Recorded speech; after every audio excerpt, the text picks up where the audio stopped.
Recording in progress.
Hello and welcome. Let's begin with our virtual housekeeping.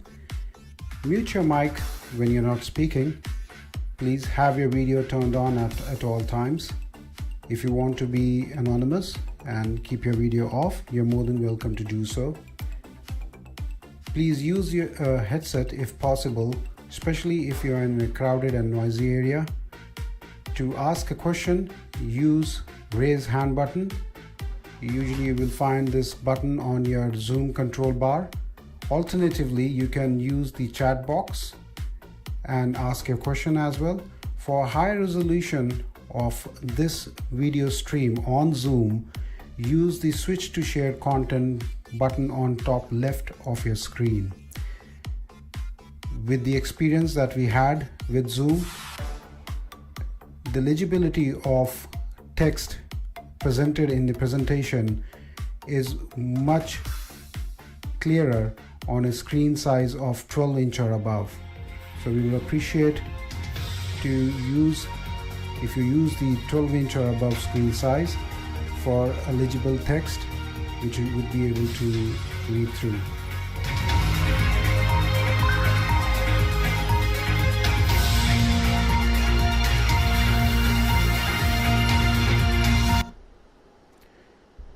Hello and welcome today.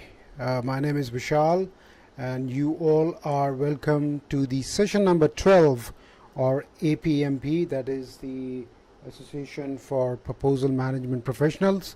Professionals who are in the bidding industry, who are doing, in layman language, quotations, which is the bread and butter of the first document that goes to your client, formal document that goes to your client. And the business development and professional as well. This cohort is for you. You all are welcome. Without further ado, let's start our book club. We are live on LinkedIn. We are live on Facebook. We have people coming in and joining in on Zoom and as well on YouTube. So you all are welcome today, and looking forward to a very fruitful and knowledge enhancing session. So welcome to you all. So we are at the knowledge area of focus on the customer as far as the APMP body of knowledge is concerned. We are reading through the body of knowledge, which is the official reference of the APMP certifications. I'm certified already for the foundation certification. Now, as far as the APMP is concerned, they do the certification step by step. So it's like you have your formal education. You have to start with the smaller classes, that is your kindergarten, then you go into primary section, then you go into secondary section, and so on and so forth. Similarly, APMP also has the foundation level, which is the beginning, where you can where you start doing the where you start the seed for your learning starts, actually, from where you get knowledge, where you get the formal idea of the body of knowledge book, which is available online. It's a once you get a membership, you can as well as request for a printout. APMP India gave me a printout a couple of years ago, which helped me actually to go through the foundation exam and get a hang of it, how to approach the exam, and so on and so forth. So what we are doing at the moment is we are on focus on the customer. We have already gone through certain sections of it. We would be trying now these all sections or knowledge areas wherein we will be looking at some key terms, and we will be looking at some tools by which you can achieve this. That is the focus on the customer. We will be looking at all these things. In the last session we did touch upon the customer relationship management systems. Now this can be a system which is an Excel base also, or it can be a system that people have in their own mind. But the end aim does not mean that APMP is saying that you need to have a CRM software. What it is saying is you need to have a system in your organization, so that you can have this customer management where you can manage the relationship between your customer. And it's a very critical part of it. Usually these works are done are not very how would I say, are not very vocal. You will not have these highlighted in board meetings, or you will not have these highlighted in regular sales meeting. But these are baby steps that you take to approach your customer, align your goals with the customer, and customers who are your client, they usually the customers are very predictive. I mean, just look at yourself also. You're very predictive. You buy something that you trust.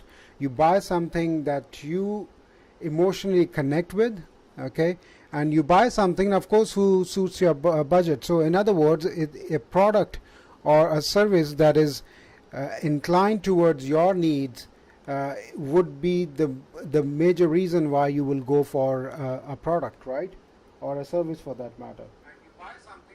Okay, I'm just checking on the other platforms as well. So there we have already seen the compliance and responsiveness of when it comes to focus on customer. We already seen customer analysis and computer intelligence, how important it is in the focus on customer. Today we will be looking at the CRM again. I was just brushing through some of the concepts again, and we will start with developing a business case. And it's just a very interesting concept of developing a business case. Now, as far as a customer relationship management is concerned, the sooner you start with your customer, the better it is. Okay, it takes time to, over the years, for an organization to build a relation with another organization. They might give you a particular order for the first time, and then you execute that order. At that stage also, customer relationship is important. And then when you are executing it, when you hand it over, and after the handing over, be it software, be it service, or whatever, all these have the same touch points as far as the customer relation is concerned, and you would be in relation with the customer through and through. So as early as you can start, it's better for you. Now, what does it mean? What is early? Okay, what does it mean early? The day you establish your company, you start contacting these people, or does it mean that you have a relationship with your customer as early as possible, when you know that they're about to bring an RFP in the market, a tender in the market? Okay, so it's a relative term when it comes to start early. You can start early as after you have done your business development plan, once you have done your business development plan and you know what all sections or what all sections of the industry you would be aligning your services and yourself for, you start as early as possible, and then you develop and execute a contact plan. Okay, now this contact plan is not like a sales guy going to their office every day and giving out sales reps for the medical industry. What they do is the medical reps, they will go to the doctors, their support staff, and build a rapport with them. That's one part of it. But that's a pharmaceutical company. Now we are talking about bigger contracts wherein multiple departments are connected with each other. There are multiple departments, multiple decision makers in an organization. You need to break down all those levels in your customer relationship management system. I'm saying system only, I'm not saying software. And you need to find out who to meet with whom. For example, let's say there is an operations manager who is one of the key person who would be actually giving an approval to your software developed. Okay, now you need to find out that, and you need to convince this operation manager that if you know a certain software, your learning curve with these kind of software, with the software that you are selling, would be very easy. Now this brings me to a very latest example, or a painful example, I would say, is about the Boeing 737. So Boeing 737s are literally called in the aviation industry the trucks of the air. I mean, you will see them. There was a time that they were all across the world, short haul, long haul. They were being used big time, and they came up with to capitalize on the market, and to beat Airbus to the race of the market leader, and listen more to their stakeholders and shareholders to make better profit. What they did is they pitched the 737 MAX to the operations team and told them, if you have a pilot who already has certain hours of 737 flying 737, they will have the same kind of look and feel in a 737 MAX. So there you go, a huge savings in terms of training the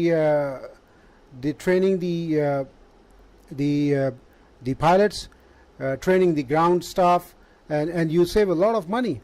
So of course that would be a natural appealing to everybody, and we all know what happened after that. There was one certain feature that was not explained to the pilots, and which has led to many fatal crashes, unfortunate events. So that's I'm just digressing a bit over there, but I'm just trying to tell you how if you look at it as a case study only from the developing and executing a contact plan, the training team of Boeing did a very good work by telling the training team of the airlines that, sir, you or ma'am, you will not have to spend too much of money into training. Your pilots would be upskilled very quickly, and that saves a lot of time and energy. And of course, in aviation industry, which is already facing tough competition, not only because of the various players, but of course of the oil prices and the regulations, which at the end of the day is for the only passenger safety, is got a reason to save some money, and Boeing got big orders. So, and we all know after that what all has happened. So approach customer meetings in a strategic, organized way. So when you're getting a foot through the door to the customer, where you can go and reach them and meet them, make sure that you do the customer, meet the customer in a strategic and an organized way. You shouldn't, the person who is meeting them should not be lost with his words, perhaps should not look unorganized when they're talking to the customer. Then you can use former employees and then develop a market communication plan, and of course you can have it actioned as well. We are running out of time. I will quickly wrap up. In diverse and environments where many things are acceptable, now you need to look at the culture which you are dealing with. You might want to reach out consultants who can help you out to get you through a very prospective client and to their key members in the organization of your client. Then you can use brokers. Now some of these people, some of the cultures, they frown upon these practices. So if you're using a broker or a consultant, or a consultant can also be one of your colleague who was working in a previous company and has joined this new company that is your target customer. Now you can use them as consultants as well. Now in some cultures these things are frowned upon. Okay, so you need to be very sensitive about the culture of the organization as well as the country culture to where you're trying to pitch all these things. Then there are some government liaisons. You can use them as well. And there are local field marketing representatives, especially into the when it comes to the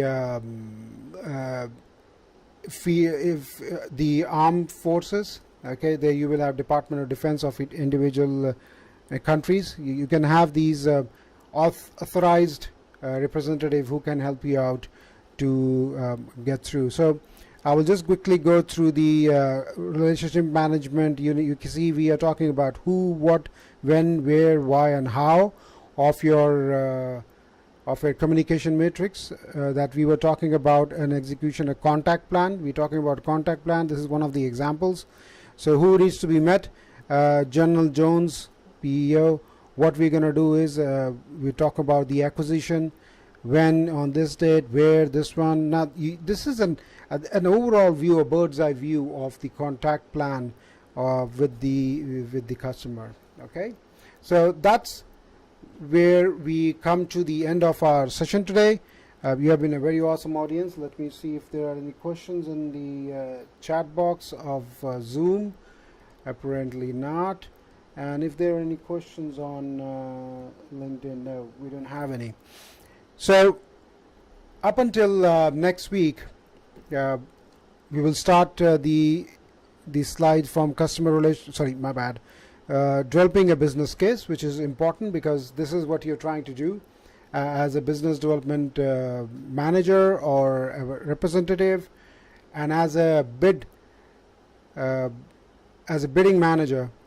You want to start early and you want to start preparing a business. You might be required or asked by your company that prepare a pre-bid kind of document so that the customer internally can pitch the idea why he wants to buy an XYZ machine that you are selling to their management. And once the management buyout is required, after that the formal bidding process can start. Okay, with that we come to the end of our session today. You have been an awesome audience. Let's meet next week again, same time, for Association of Proposal Management Professionals. See you next week. Goodbye.